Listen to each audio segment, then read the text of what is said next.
52 78 4000. Email studio@tre.radio.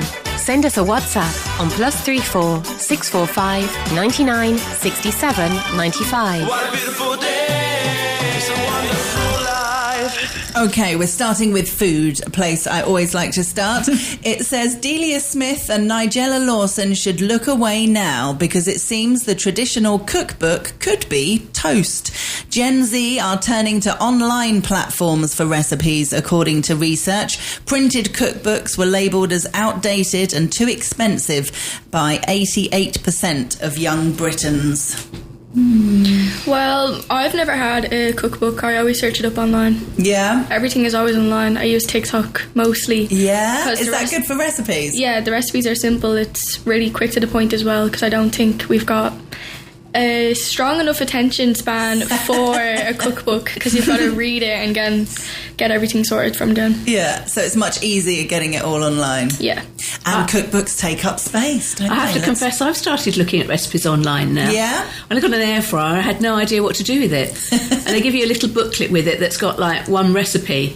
So I thought, well, I better look up online. Yeah. And you do get addicted to it because you think, and I don't cook very much. What I've got in the fridge, what can I make with it? Yeah. I don't cook very much, but I must agree I use quite a bit on TikTok. I think it's quite visually appealing. And the thing I worry about, though, is can you remember those recipes long term? Because I think if you've got a physical book and you've gone through the process of going through the steps, Yes. you're more likely to remember it long term. That's true. Something similar I was looking at recently were magic tricks in a book versus online, and I can seem to remember a lot more the ones I've looked up 10 years ago because I went through that slow process of memorising it. Right. Whereas if you're just watching a quick 30-second video, it might be good for in the moment, but Yeah. perhaps you're not going to remember it 4 weeks down the line. I don't know if everyone agrees with that or not. Yeah, that's true. They are a reference book. If you've got a favourite recipe, or if you haven't got recipe books, you can't do this. But if you've got a recipe in a recipe book, you know that's there, you then go back and look at it. Or if you're my sister, you photocopy it and give everybody a copy of her favourite recipe. So we don't have to have the book, we just have a photocopy of it. I think recipe books, though, are based on, like, one type of, like, food. So, like, say if you're looking on TikTok, it's universal. You can get, like, anything. You could make Japanese food, you can make that, but then with a recipe book it's this is the one chef and this is how they make the one type of food. I mean, I have to confess, we love a recipe book in our house. My husband's an amazing cook, and we have a what do you call bookshelf, a whole big bookshelf in the kitchen just with recipe books on it. And he loves going through recipe. If we're having people over for dinner and we decide that we're doing Thai or we're doing Indian or whatever, we'll go through the recipe books and pick out all the books that could have recipes in that we might need, and then we'll sit there going through the books. Oh, what about this? What about this? And picking out different things, which is quite fun. The ironic thing, though, is your husband also makes TikTok cooking videos. Yes. So he follows the recipe book and then he translates them into a TikTok video. He's a modern man, what can I say? I used to have a friend that had books galore, cookery books galore, and he delighted in spending a Sunday afternoon reading a cookery book. Really? Now, that would drive me crazy, but he just would read the cookery book. So you could always buy him a cookery book as a present. Oh, that's another book to read. Oh, how funny. Yeah, if I'm looking for I don't do much cooking at all, but if I'm looking for something quick and easy, normally if we have people over, normally I'll be responsible for dessert. And I have to confess, even though we have got some books that will have desserts in them, I'm much likely to go online and go, quick, easy dessert, and something like that, and see if I can find a recipe online, whereas he'll go through all his hundreds of cookbooks. So each to their own, I guess. The nation is hooked on sugar. Britain is addicted to sugar, and most people fail to get the required nutrients for good health, a study has concluded. Some 91% of children exceed the daily recommendations limit for free sugars, those which are added to food or drinks, and only 1 in 5 adults consume less. I have to say, when I see what's in people's trolleys, I get it. I like being nosy in people's trolleys, and often feel a bit sort of smug about myself, thinking, well, I haven't got loads of cans of fizzy drinks and loads of chocolates and loads of crisps and loads of sweets. And I'm quite surprised how many people, particularly families with young kids, trolleys are full of processed food full of sugar. I would think everything would be sugar-free because everything is like taken out of sugar. Even if I was to have a little fruit shoe or a Capri Sun, it all tastes different because there's no sugar. So I wouldn't have assumed that there's a high sugar intake. Yeah, it's interesting because a lot of nutritionists and things will say even if it says sugar-free or fat-free, they normally put other stuff in it, additives, to make it taste okay. I think sugar-free food has come on quite a bit, though. I think it used to have quite a lot of aspartame in maybe 20 years ago, and it doesn't so much anymore. No, that's good. Some of the big, I'm not going to say online on air, but some of the big brands still do. One of the biggest diet drinks that a lot of people drink is still got that in it. And really? Yeah, really bad. And everyone seems to drink it. I'm not that surprised. Did the article say something specifically about the UK? Yeah. Yes, so I'm not that surprised because when I've seen sort of a graphic of different processed food and sugar intake across Europe, and UK always comes up higher than a lot of the other countries.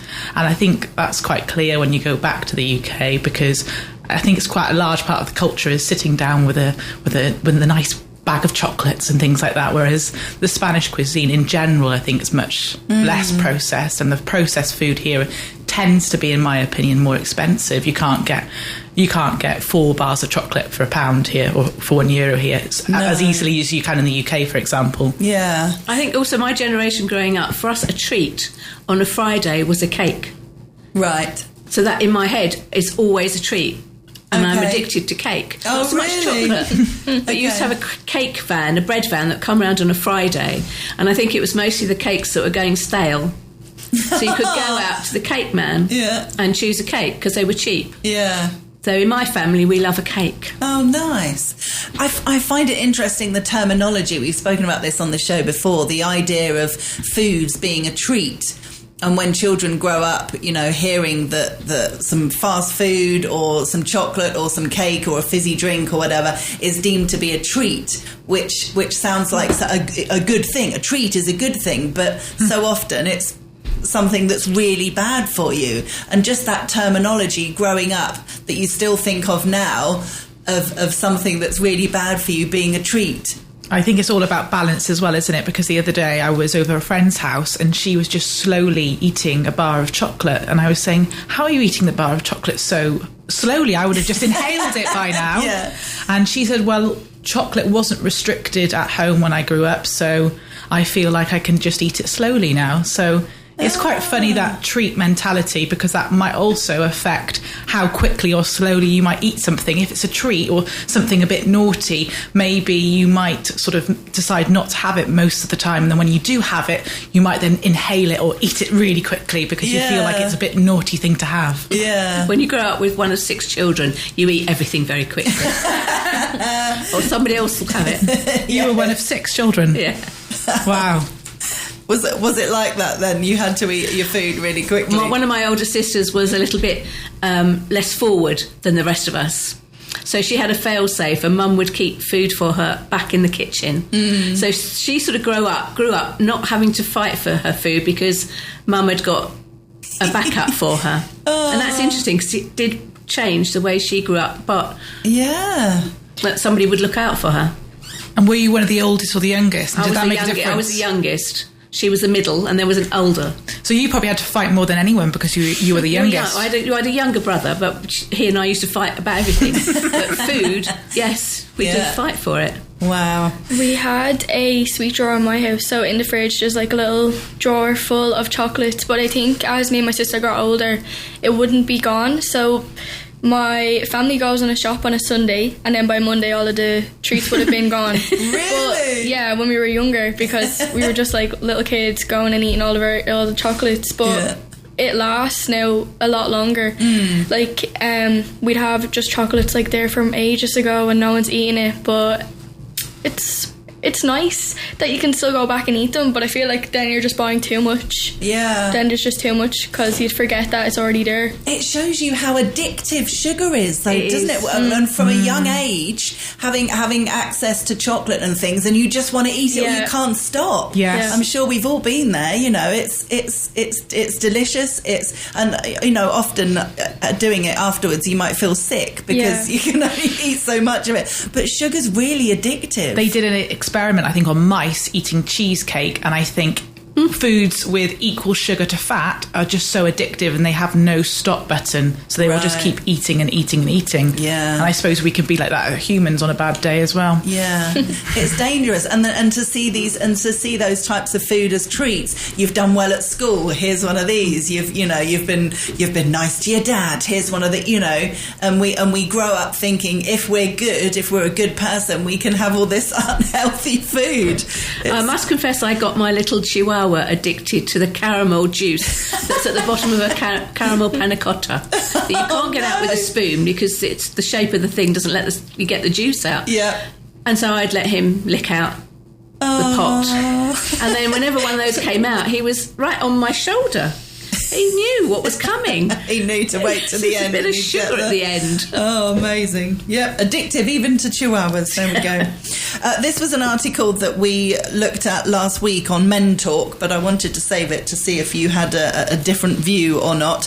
It was talking about the fact that a woman has ditched her comfortable home in order to live in a caravan in a holiday park. She's 31, she lives in the south of England, and she decided to uproot her life in her £1,000 a month flat and move into a 2-bedroom caravan.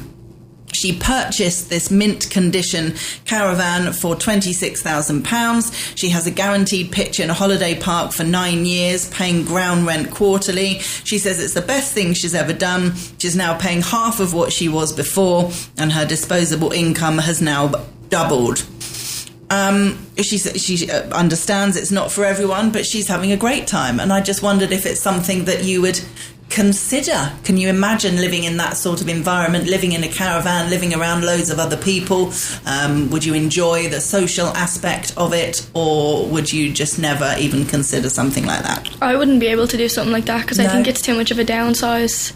Like the showers and stuff. Like I think I'd have no space to do things. It's probably smart financially because you're like a single woman and you're going to have more income then, but I wouldn't be able to go smaller. No. I need a bit of space, especially if it was a shower and you're in like a tiny little...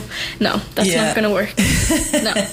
Have you been on caravan holidays? Have you had a fun caravan holiday? Yeah, I've had... I went with my friends a while ago. Her family has a mobile home in one of the country towns in Ireland, and it was fun because you're like there and everyone knows one another, but it was only there for the summer, so we only were there for a couple of days. But so it's a novelty. Yeah, short and sweet. Yeah.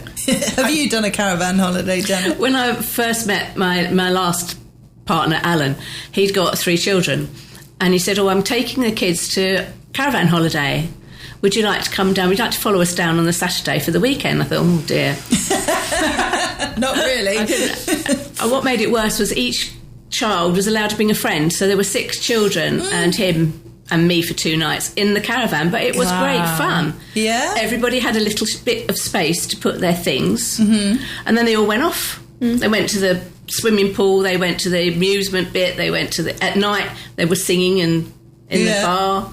And really, it was a good way to take children on holiday cheaply. Yeah, absolutely. I've never done caravanning. We did camping when I was growing up. We did Euro camping, so the big tents.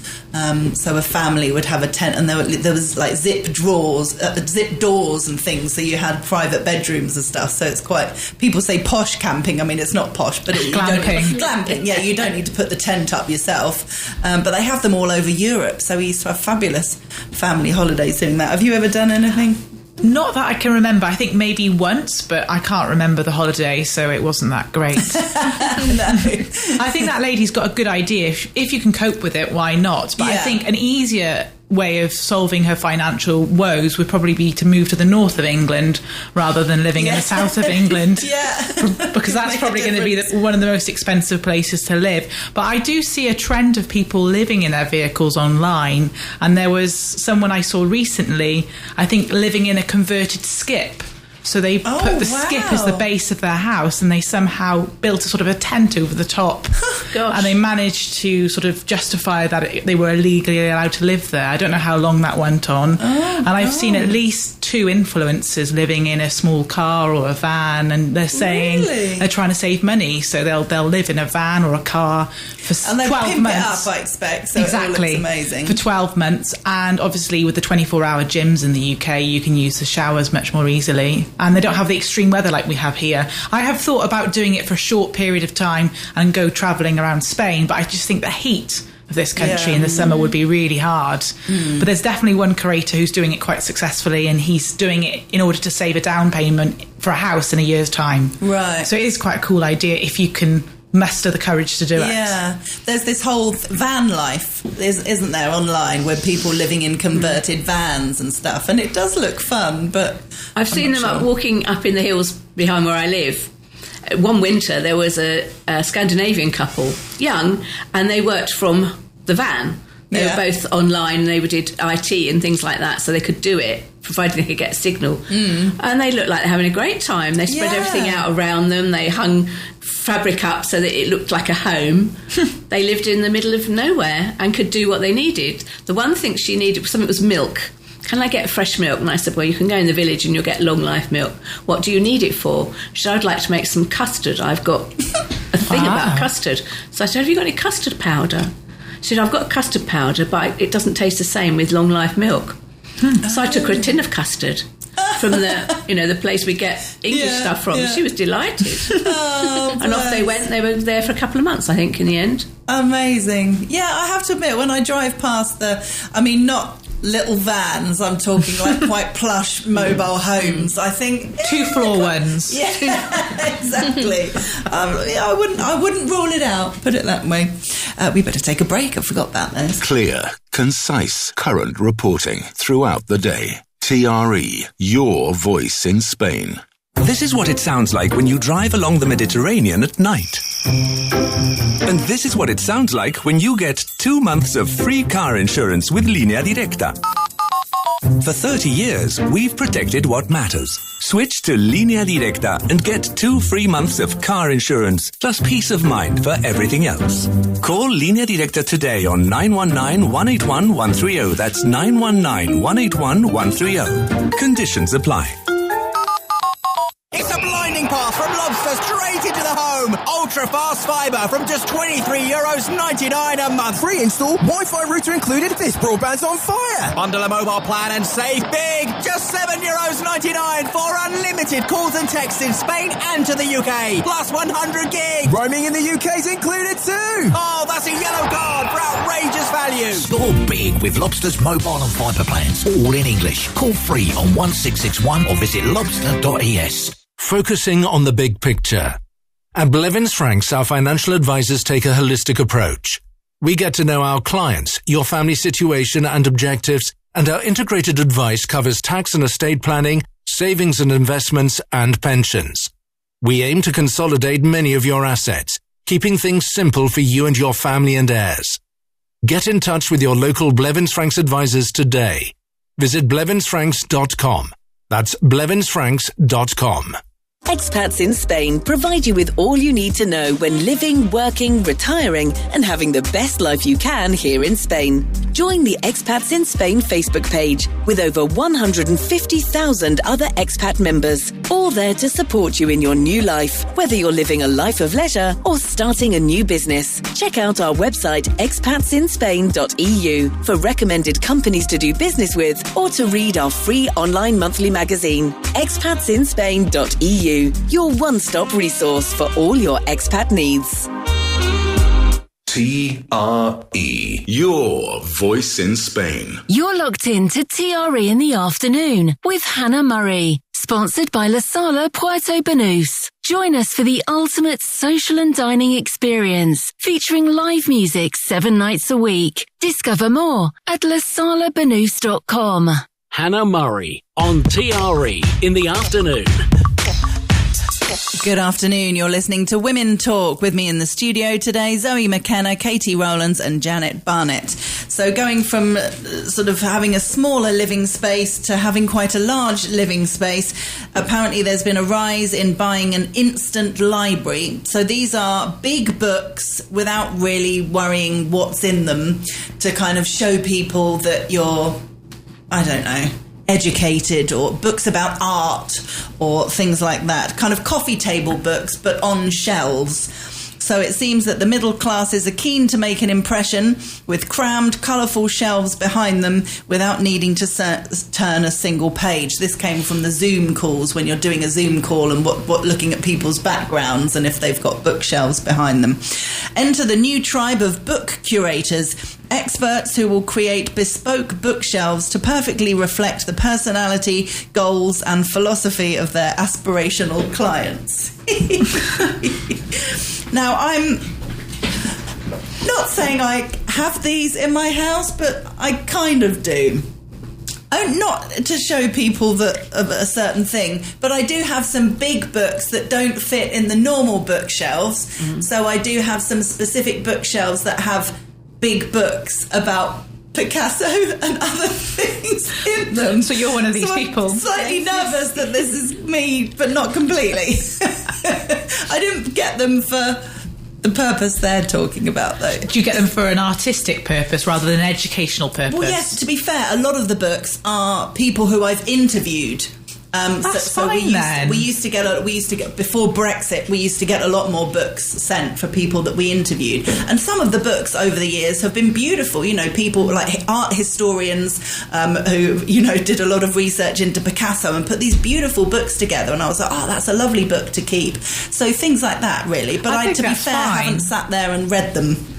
I know, but they're gifted books. They're artistic. I think people buying them to show that they're educated, I think that's a whole different kettle of fish. Yeah, that is very different. Strange. I wouldn't spend a lot of money on them because they're expensive books. I've been gifted a art book, sort of art and nature around the world. Lovely. And I can't say I've really looked at it for more than about 30 seconds, but it is quite an expensive looking book and the sort of book you would have on a coffee table. Exactly. But I think it's different if you're buying hundreds of books to be in the back of a Zoom video and to say, look how well read I am. Yes, exactly. Because somebody's just going to say to you, well, what's your favourite book? And how are you going to be able to talk about the book? I suppose these days you can go on these apps and you can get book summaries within 5 minutes. Oh, yes. But I do think a lot of know-it-alls probably do spend a lot of time just getting little snippets of books here and there so that they seem well read. But I think that's a completely different story to yours. Yeah, so I forgive you. Thank you very much. I appreciate it. There's an article about homework. Simon Cowell called for a ban on homework yesterday, claiming it puts too much pressure on young children. He declared that youngsters would be happier and learn more if they didn't have to work after a day at school. I think this is controversial, but I'm more on the side of Simon Cowell as someone who's been a teacher most of my life. Yeah. Especially in the day of artificial intelligence, I think a lot of homework, when it's compulsory, is just going to be done by the parent or the artificial intelligent machine. I think homework should be there and available for all people to learn, but I don't think it should be a forced activity. I think it's better if children play a board game or spend time with family or do something else educational rather than a forced activity, which inevitably 80% of children are probably going to copy or do it in a rushed manner. That's my opinion, having been in education for most of my adult life. That's interesting. I think the thing you said with parents, when they're younger and they have to do it together, so you have to read to your parent, and they have to sign it off, that means that they are interacting with their education. I suppose I'm thinking from a secondary perspective rather than a primary. I think reading's very useful, actually, obviously. Yeah. And learning going spellings and things like that. Yeah, that's really important, isn't it? But some kids get so much homework. I've seen various friends with children over the years that literally get home from school and have, barely have time to eat because they have to spend the whole evening doing homework. And I think that's cruel. I think that's really unfair. They've been to school. School is where they're learning. If they can do more learning at home with their parents through board games and stuff like that, then brilliant. But also, they need some time to play and rest and. Also, I think parents could help the children do other skills like having good manners and tying their shoelaces and being able to go to the toilet independently, because I think a lot of these skills, children are maybe having them in a delayed process in comparison to what they used to have back in the day. Yeah, helping the parents in the kitchen. Yeah, let's say helping cook the meal. Yeah. I could never remember like any of the homework I did when I was younger, because when I came home from school, my ma would sit me down, I'd do my homework as a young girl before my dinner, have it all done. But then in secondary school, the way it was done I think was a bit more efficient. So from first to fourth year, this is Irish education system. Yeah. From first to fourth year, it was you're doing essays, you're practicing how to write and stuff for exams. So it was more like practice homework. And then when it came to exam seasons in your last 2 years of secondary school, you have to study for the big exam. I think it's like A-levels for years, but it's the Leaving Cert for us, and it's a 2-year course you're studying for, but everything you're getting given in 5th year is what's going to be just needed to be studied in 6th year. Right. So you're getting a lot of work in 5th year, and it's all just practice. So did you find it was quite useful then? Yeah, it was useful, but it was still draining, because I feel like in Irish education system, the Leaving Cert feels like the be all or end all. Like it's a whole. It feels like this is it. If you don't do good in this, you're done. Like you're completely done. Because for us to go to college, if you needed to get certain points to get into your colleges, you needed to get these certain figures, and if you didn't, you'd have to do a different college course, something that wasn't a level 8, or it would be like a level 6, so it was only just like a stepping stone. But I honestly feel I did a PLC, which is it's a post leaving certificate course, and I think it was a lot more beneficial because you learn how to be independent, because you're not like that in secondary school. Everything in secondary school, your teachers are your lifeline, they're on your back and they're basically doing your homework and your essays for you. But in college it's completely different, you're on your own. So it was I think the PLC, which is looked down upon, is the best because it learns you how to be independent and do your work by yourself. That's really interesting. I did a BTEC course at college, and I feel that was sort of looked down upon compared to A-levels and things like that. And it was the best course I ever did. It was brilliant. So it was a BTEC National Diploma in Performing Arts. So it was acting, singing, dancing, but it was all the backstage stuff as well. It was how to build a set, how to write a play, how to make costumes, how to do makeup, how to use the lights. I mean, it was everything. And it was so much fun. And I had friends that did A-level drama who hated it, so much of it. There wasn't much practical stuff at all. There was so much studying and learning about Shakespeare and writing stuff. And I was so pleased that I did that course. So it's really good to learn about the different types of course, and don't just assume that, or parents shouldn't just assume that university is always the best option, or college is, or A-levels are always important. Depending on the career that you're wanting to go for, there's so many other options out there that could be better for the child. And life training, really. And in my day, there were technical colleges. So if mostly actually, I have to say it was chaps would go to technical college where you would learn practical skills, woodworking and making things, I suppose, plumbing and engineering, rather than academic. And that worked for those that weren't academically minded. And so then they came away with something that they could do and could do it better at the end of their training. Why did they stop technical colleges? I don't know. Well, they went on to apprentices, and then we still have a few. There's they're called FOSS. No, I don't know if that's the correct term or if that's like a slang that it is. But it's like you go there and you're basically doing an apprenticeship kind of. You learn all your practical skills, because in my secondary school closed down after I left because I was in a all-girls school. So in Ireland, everything was...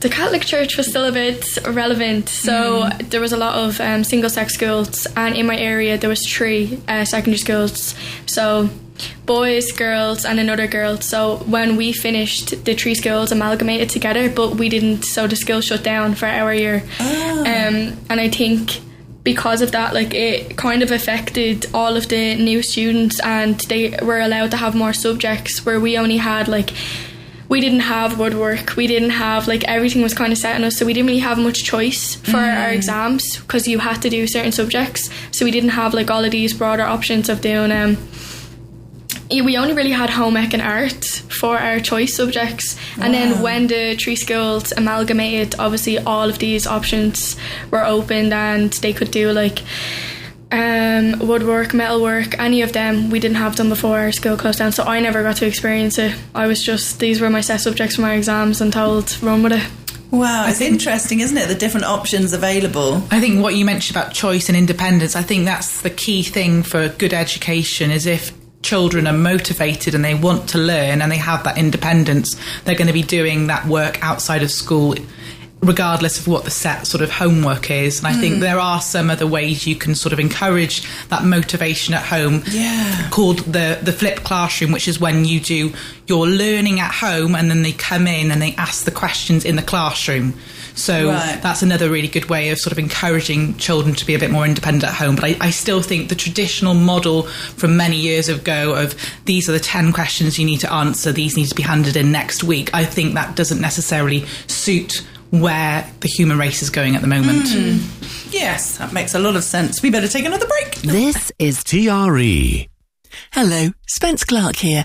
You know us, the accountants in Spain since 1985. Well, another year is here. Don't they just fly by? Are you in business here in Spain and not too happy with your existing accountant? Then this is a great time to change advisors. If this is you, then please contact us for a chat. We can deal with all your business tax and accounting needs, your tax filings, preparation of your annual accounts, and we provide management accounts in English. You might just find that Spence Clark is the right fit for you. So why not get in touch at spenceclark.com and fill in the contact form, or call us on 952822943 for a chat. Thank you for listening. This summer, relax like never before with Mikolchon. Discover top relaxed chairs with zero gravity or lift-up systems, stain-resistant fabrics and ultimate comfort. Enjoy big summer discounts on all Nessun recliners and sofa beds. Only at Mikolchon stores and mikolchon.com. This summer, you'll relax like never before. Love living on the Costa del Sol, but find your pension is making it hard to enjoy your retirement? Feel financially squeezed? Maybe even thinking about selling up and returning home? Before you make that decision, Castle Rock International Law and Investments might just have the perfect solution. Our unique equity release program for homeowners over 65 enables you to stay in your home whilst giving you financial freedom to live your dream retirement. No proof of income and no monthly payments. Join us at one of our seminars. Book a personal, no obligation consultation on 670-334-426 or email info@castlerocklawinvestments.com. Visit castlerocklawinvestments.com for more information. Castle Rock International Law and Investments SL is a registered company in Spain and a regulated financial services and insurance brokerage. Is your car automatic? Transmatic are the automatic gearbox specialists on the Costa del Sol. Since 1990, Transmatic have specialised in the repair and servicing of automatic and manual gearboxes. All makes and models from the earliest classics to the latest hybrids. Transmatic undertake other mechanical work by appointment, all with a 1-year guarantee. So book your car in for a check before it's too late. Also, Delia Car Rental by Transmatic, short and long term. Call today, 952 796 166. Or find us online at transmatic.es. This is Talk Radio Europe. Online at tre.radio. Welcome to TRE in the Afternoon with Hannah Murray. Proudly sponsored by La Sala Homes, where luxury meets lifestyle in Marbella. Discover more at lasalahomes.com. Hannah Murray. TRE in the Afternoon. Good afternoon. You are listening to Women Talk. With me in the studio today is Zoe McKenna, Katie Rowlands and Janet Barnett. Sleeping on the job should not automatically lead to the sack, a tribunal has ruled. It warrants a very severe warning, but is insufficient as a cause for being fired. According to the judgment, employers must note the distinction between workers deliberately leaving their post for a nap and momentarily drifting off. The ruling came in the case of a CCTV controller who won more than £20,000 after he was fired for sleeping while on shift. I have to say, of all the jobs that you shouldn't really fall asleep on, a CCTV operator I would have thought would be up there. You know, that's quite an important job that you need to stay alert for, I would have thought. But also quite boring, so I can definitely. imagine why you would do it, but like you said, you shouldn't do it. No. I mean, there are so many jobs where you just wouldn't have the opportunity to go for a sleep because there's nowhere to do it. You know what I mean? I think you should be allowed sleep on the job. Like, not always, but I think if you're in an office and 9 to 5, you should even, like, be allowed to sleep. Like, isn't it not in... Where?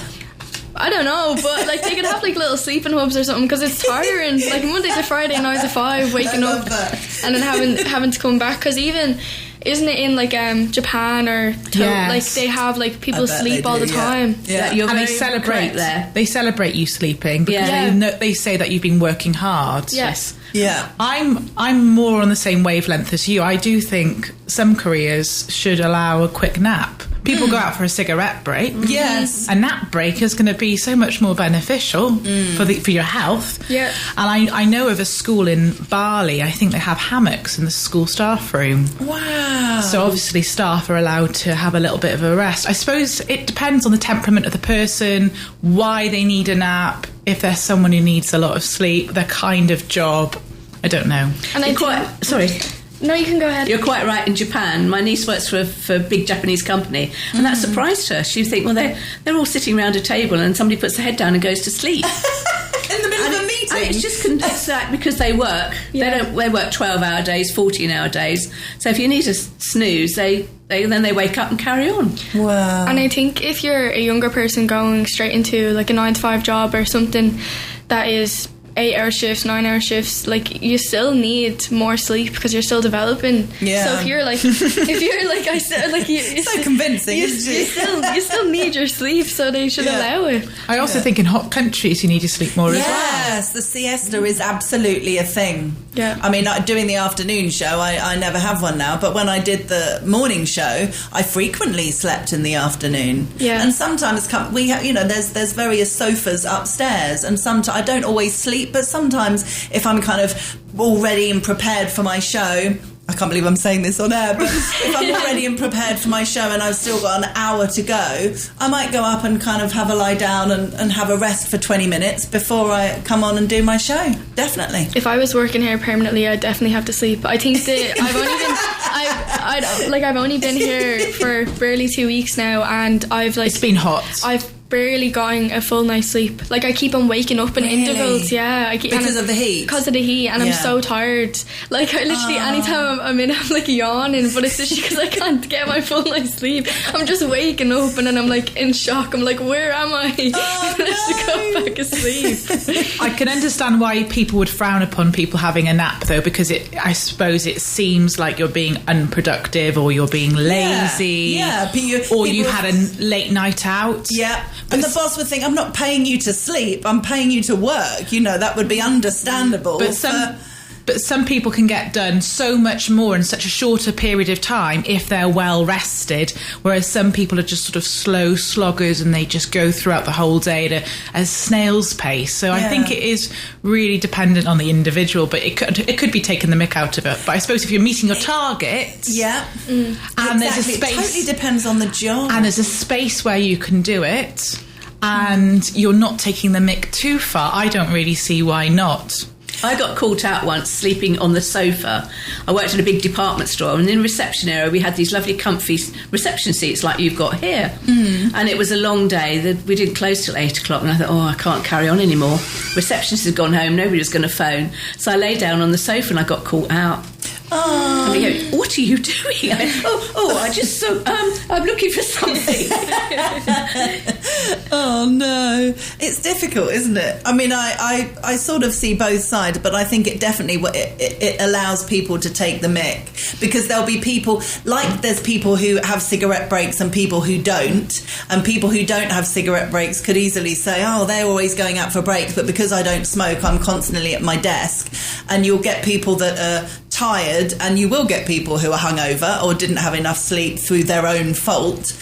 who are taking a break, and others that are like, well, how come they get to have it? You know what I mean? It's very difficult to. I think if they've been doing it in Japan for a long time, it's just part of the culture, to bring something like that into a place that hasn't been part of the culture, I think would be really, really tricky. And a lot of bosses just would think it's utter madness, paying for people to sleep. And then they go and shut their office door, put their head down, tell their secretary not to let anybody in, switch your phone off and have a doze. Exactly. But no, if you're paying, an 8-hour day has been a normal thing for a long time. So to suddenly say, if you want to spend an hour of that sleeping, that's absolutely fine. A lot of bosses will be like, well, absolutely not. If you want to spend an hour sleeping, you can earn less money. I saw a great little video online of a tube train driver in London, and they filmed him, and not only was he watching a little video on his phone, he's in the cabin in the front, he was knitting. I saw that one as well. Knitting and watching the phone. He's driving a tube train. Oh gosh, that's scary, isn't it? It's multitasking. Yeah, definitely. We better take another break. Last one. TRE Talk Radio Europe. You'll hear authors sharing great stories. Harrison Ford came over and introduced himself to my dad, and there was a genuine, and I remember it to this day, we're not in Kansas anymore aspect to it. Some visualise their books on the screen. I do also start off each new book having looked at Google Images and thinking, in an ideal world, which actress would I want to play these characters? Tune in to The Book Show with me, Hannah Murray, Thursdays at 7 p.m, repeated on Saturdays at 8 p.m, to find out the stories behind the story. People don't read books to get to the middle. We read books to get to the end. Nothing worse than starting a book that seems to have some promise and then getting a third or halfway through and you think, I'd rather go mow the lawn. Spain sounds like this. And its insurance sounds like this. Switch to Línea Directa and enjoy all our protection and experience with the best prices and coverage in car, home, motorbike, pet and squatter protection. Backed by 30 years of insuring what matters most. Discover why 9 out of 10 customers recommend us. Call Línea Directa today on 919-181-130. Welcome to Mercato della Fontanella, the home of authentic traditional Italian cuisine, artisanal cocktails and a gourmet store where you will find a selection of authentic Italian ingredients found in our dishes. Discover the heart of Italy in Marbella. Mercato della Fontanella, on the corner of Calle Ortega y Gasset and Calle Pablo Casals. Reservations at mercatodellafontanella.com.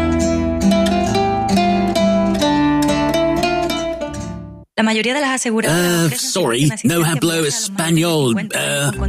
Looking for travel insurance you can understand? StaySure have been the experts in travel insurance for over 50s with pre-existing medical conditions for over 20 years. Get a quote today at staysure.com or call us free on +34 900 86 1023 for a policy in plain English. StaySure Expat is an agent of Ergo Seguros de Viaje.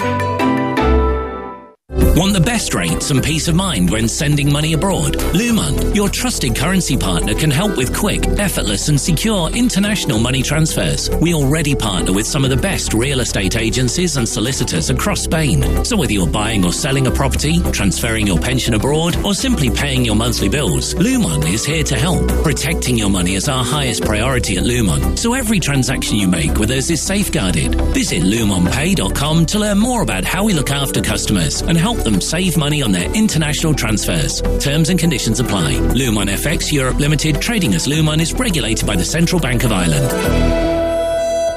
Have you heard an advertisement on TRE but missed the all-important contact details? Looking for a reputable insurance company, financial advisor or health professional? Or maybe you're in business and want to get your name known amongst the expatriate community? Then check out The Marketplace, the online business directory on www.tre.radio. You'll find contact details for a whole host of businesses and services, and you can add your own listing for a very small annual fee. Why The Marketplace? Because we promote it to our listeners every single day. The Marketplace at tre.radio. Talk Radio Europe. You're listening to TRE in the Afternoon with Hannah Murray. Brought to you by the Clubhouse by Sala. Get ready to eat, drink, watch and play at the ultimate sports venue on the coast. Find out more at clubhousemarbella.com. Hannah Murray. TRE in the afternoon. Good afternoon. You're listening to the last part of Women Talk with Zoe McKenna, Katie Rowlands and Janet Barnett. High-heeled shoes. They can be agony-inducing and awkward to walk in, but thanks to the world of fashion, teetering stilettos are the norm. Now, however, scientists are recommending that if they must wear them, women should avoid killer heels that are 3 inches or higher. That's because they significantly increase the likelihood of falling when walking downstairs. Anyone wear heels? No. Wow, none of us. Maybe to a wedding. Okay. And then it's agony, isn't it? Well, I don't even really wear heels. I wear wedges. They're not really heels, are Yeah, they? same, wedges. Even if I'm going out, I'll wear a pair of boots instead. Really? Yeah, I just don't wear heels. Have you ever? Maybe when I was 14 and going to teenage discos and trying to look older. Yeah, trying to look older and be a different age, but now no. Just boots or flats. And have you ever worn? I used to in university. I think, my legs look a little bit better with heels on, but I'm quite tall and also they're just really impractical. They would also help me do quite a good dance move where I bend backwards and put my hands on the floor. Wow! I can't show you that on the radio. But you can show us after the show. I think I'm sort of the wrong side of the age range to do that, to be honest. And also, they're not very practical in Spain. I don't know. I don't see many of my friends wearing heels in this local area. No, it's funny, isn't it? It seemed to be. I think we're not all trying to keep up with each other. I think often in the UK, everyone wants to be the same, and they want to copy each other, and they want to sort of have, I don't know, quite similar lives where they've got similar dogs, they live in similar houses. But a lot of people who've moved out to Spain, we're not necessarily here to follow the crowd or follow the norm. That's true. So I think wearing heels is one of those sort of old-fashioned things that people have been doing for years, which make you look a little bit better and have a little bit more elongated legs. But is that really necessary? Not sure. It can make a difference how tall you are as well, because I'm quite tall as well, and if I wear heels, I'm that much taller. And sometimes I've been out with friends, and if I'm wearing heels and they're even wedges, if I'm wearing heels and they're not, I mean, literally, I'm resting my arm on their head. And it's silly, and also uncomfortable for everybody involved. The average Spanish man is shorter than the average British man, so actually, for single women who are looking for men in Spain, not a good idea. To be honest. No, I did used to wear heels when I was at work. Yeah, that was what you did. Yeah, you wore heels. Tights and heels, that's what you worked in. When I had to give up my heels, it was almost like a passage, rite of passage. That's where, and the heels have to go now. Let them go, and you hang on to that pair, because they used to make you feel brilliant, and you could walk across the bedroom in it, couldn't go anywhere else. But I think nowadays, yes, you're right, every day wearing the heels isn't quite right. What I have noticed is the newsreaders now, I watch news at 10, and they're full up. They're not sitting behind a desk, they're standing up. And if you watch, some of them have got the heels that make you look good, and some have got the heels that make you tip forward. So they look wrong. Yeah. There's a height that you go past and you're tipping forward, it's not elegant. No. You go back a bit in the heel height and they can look much smarter. Yeah. I never felt that I suited heels. I feel like I'd see women in heels and think they look elegant and beautiful and graceful, and I never really felt like that wearing heels. I've got quite big calves, so maybe that's the thing. I always felt like I wasn't the right shape for heels, so I was quite happy to stop wearing them. The only time I really have worn heels was I don't know what you call it, a prom. It's like our debs. So for my debs, obviously I wore heels with my dress, but I literally brought my pair of runners. For the minute we got to the venue, my runners were put on. Really? I just feel like they don't suit me either. It's like you're more comfortable, you're more yourself in what you wear every day, and when you're putting on these shoes, you feel a bit fake. Yeah. Absolutely. There was an interesting... We've got 3 minutes left talking about... This woman's talking about ranking her friends on a spreadsheet and only keeping in touch with the top scorers. This reminded me of when I was younger and we used to write lists all the time. My 10 favourite girlfriends, my 10 favourite boyfriends, my 10 favourite film stars, my 10 favourite singers. I used to write lists all the time. I was obsessed about writing lists. I was reminded of Bebo as well, which was one of the initial social medias where you had to rank your top 9 friends. Yeah. And you could give love hearts to people, but on your profile you actually ordered your 9 favourite people, so publicly people could see who your favourites were. Oh gosh, I don't like that idea No. very much. I think it's keep it to yourself. But that was a thing when I was 14, so not many people probably remember that. So it's a bit of a bizarre thing. Yeah. I think probably in our heads we all keep our own form of spreadsheet. We rank people in our heads how they are as friends or what we want to do things with. Yeah. But we don't write it down on a... I put it can't on a imagine computer. doing it now. Although there is something to be said that whatever you maintain, whatever you want to measure, you're going to maintain it better. So in other parts of your life, people write down their finances or their eating habits or their exercise habits, and then you can sort of improve in that area of your life. So if you don't feel like you're a very good friend or someone who communicates very well, there is something to be said in doing that. There's a YouTuber called Unjaded Jade, and she actually talks about having scheduled calls once a month with certain friends. So she'll talk with, say, friend X on the 3rd of the month, and she'll talk with friend B on the 7th of the month, and she'll do this every month. Wow. And she proclaims it really helps her long-distance friendships. How interesting. Which is I kind of get that. Oh, okay. But I also think...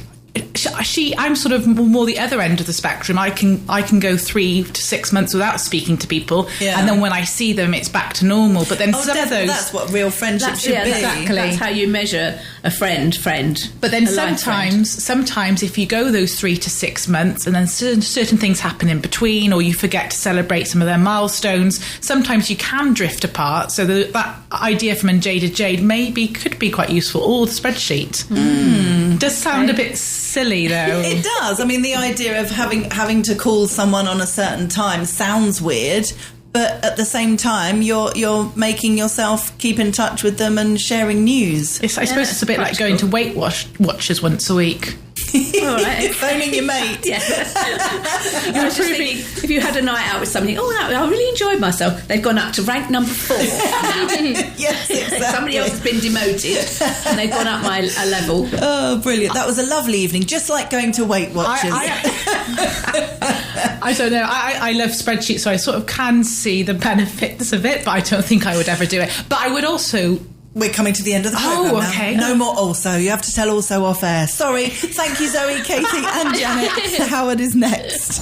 Online, on mobile, on the TRE app, your smart speaker and on air.